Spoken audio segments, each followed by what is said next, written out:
Hello friends, welcome back to my YouTube channel. अगर आप मेरी वीडियो को पहली बार देख रहे हैं तो प्लीज़ मेरे चैनल को लाइक और सब्सक्राइब कर दीजिएगा, साथ ही बेल आइकन को भी प्रेस कर दीजिएगा। आज की वीडियो में हम बात करने जा रहे हैं न्यूटन्स लॉ ऑफ मोशन, जिसको सर आइजैक न्यूटन ने रिप्रेजेंट किया था। Newton's first law, Newton's second law and Newton's third law, जिसको गति का 3 नियम कहते हैं। तो सबसे पहले हम न्यूटन्स के फर्स्ट लॉ को समझते हैं। अकॉर्डिंग टू दिस लॉ, अगर कोई वस्तु रेस्ट या मूविंग पोजीशन में है तो वह उसी पोजीशन में रहेगी जब तक हम उस पर कोई बाह्य बल नहीं लगाते। इसे जड़त्व का नियम या लॉ ऑफ इनर्शिया भी कहते हैं। आइए अब हम इसके कुछ एग्जाम्पल को समझते हैं। जैसा कि हम सभी जानते हैं, न्यूटन्स के 3 नियम होते हैं और इन 3 नियम में हमें एक वर्ड बार बार सुनने को मिलता है जो कि है फोर्स। अब ये फोर्स क्या होता है, मैं बहुत सिंपल भाषा में आपको समझाती हूँ। किसी वस्तु को ढकेलना या अपनी ओर खींचना ही फोर्स कहलाता है। 2 टाइप्स के फोर्स होते हैं, जैसे कि हम कह सकते हैं पुश और पुल। यही फोर्स है, किसी चीज़ को खींचना या धक्का देना ही हमारा फोर्स कहलाता है। सिंपली भाषा में आप समझें। देखते हैं, कोई वस्तु है जो टेबल पे रखी हुई है। ये टेबल पे तब तक ही रखी रहेगी जब तक हम इस पे कोई बाह्य बल लगाकर इसको उठा नहीं लेते।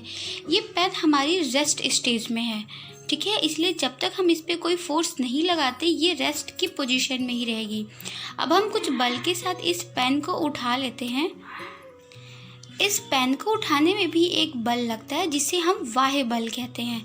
अगर हम यह बल लगाकर पेन को ना उठाएं तो पेन अपनी जगह ही स्थिर रहती है। यही न्यूटन्स का फर्स्ट लॉ है। अब हम इसके कुछ और एग्जाम्पल को समझते हैं। आप सभी ने बस में ट्रैवल जरूर किया होगा, पर आपने गौर किया होगा कि बस के अचानक रुकने पे आपकी बॉडी आगे की ओर क्यों झुक जाती है।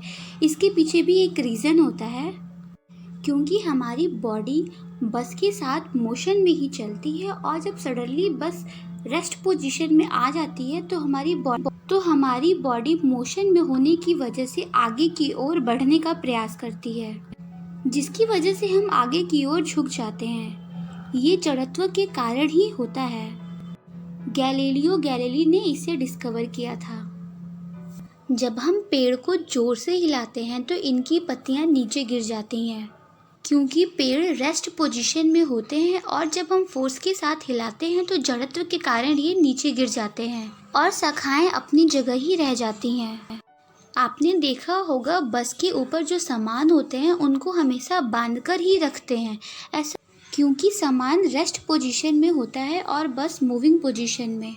जड़त्व के कारण सामान के गिरने का डर होता है, इसलिए हम उसको बांध के ही रखते हैं। फर्स्ट नियम कहता है कि अगर कोई वस्तु रेस्ट पोजीशन में है तो वो रेस्ट पोजीशन पे ही रहेगी जब तक हम उस पर कोई बाह्य बल नहीं लगाते। अब आप मुझे बताइए, मैंने इसके ऊपर बाह्य बल लगाया तो ये थोड़ी देर जाके रुक गया, इसका कारण क्या हो सकता है? जैसा कि हम सभी जानते हैं, सभी वस्तुओं पर एक ग्रेविटेशनल फोर्स लगता है जो नीचे की ओर इनको खींचता है, और इसके रुकने का भी कारण होता है फ्रिक्शन, जो कि मैंने अपने प्रीवियस वीडियो में बताया है। अगर आपको फ्रिक्शन से रिलेटेड कोई भी क्वेश्चन हो तो आप मुझे कमेंट बॉक्स में पूछ सकते हैं, साथ ही साथ आप मेरे प्रीवियस वीडियो को भी देख सकते हैं। अब हम न्यूटन्स के सेकेंड लॉ को समझते हैं।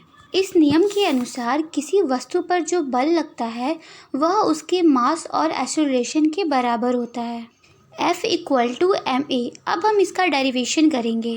इसका सेकेंड लॉ का एक यह भी स्टेटमेंट है कि वस्तु का जो फोर्स है वह उसके rate of change in momentum के प्रोपोर्शनल होता है।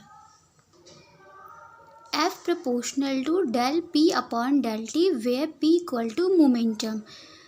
del P का मतलब होता है final momentum minus initial momentum, जिसको हमने इस रूप में लिख लिया। अब Pf की जगह हमने m और v को लिखा, मास और वेलोसिटी को लिखा, फाइनल और इनिशियल। फिर इसके बाद हम जानते हैं कि Vf - Vi = del V होता है। By the definition of acceleration, del V/del T = a। The rate of change of velocity is known as a acceleration. तो हम यहाँ पे इसको रिप्लेस करके ए लिखेंगे। अब प्रोपोर्शनल को हटाते टाइम एक कांस्टेंट को ऐड करना पड़ता है, इसलिए हम यहाँ पे के मेंशन किए, F = KMA। क्योंकि फोर्स और एक्सेलरेशन हमारी वेक्टर क्वांटिटी है, इसलिए इनको फाइनल स्टेज में हम vector F = KM vector A लिख सकते हैं। और ये इक्वेशन ही हमारा न्यूटन का सेकेंड लॉ कहलाता है। This is known as Newton second law of motion. आज की वीडियो में बस इतना ही। न्यूटन्स के तीसरे नियम को हम अपने नेक्स्ट वीडियो में पढ़ेंगे। अगर आपको वीडियो पसंद आई हो तो लाइक करना बिल्कुल ना भूलें।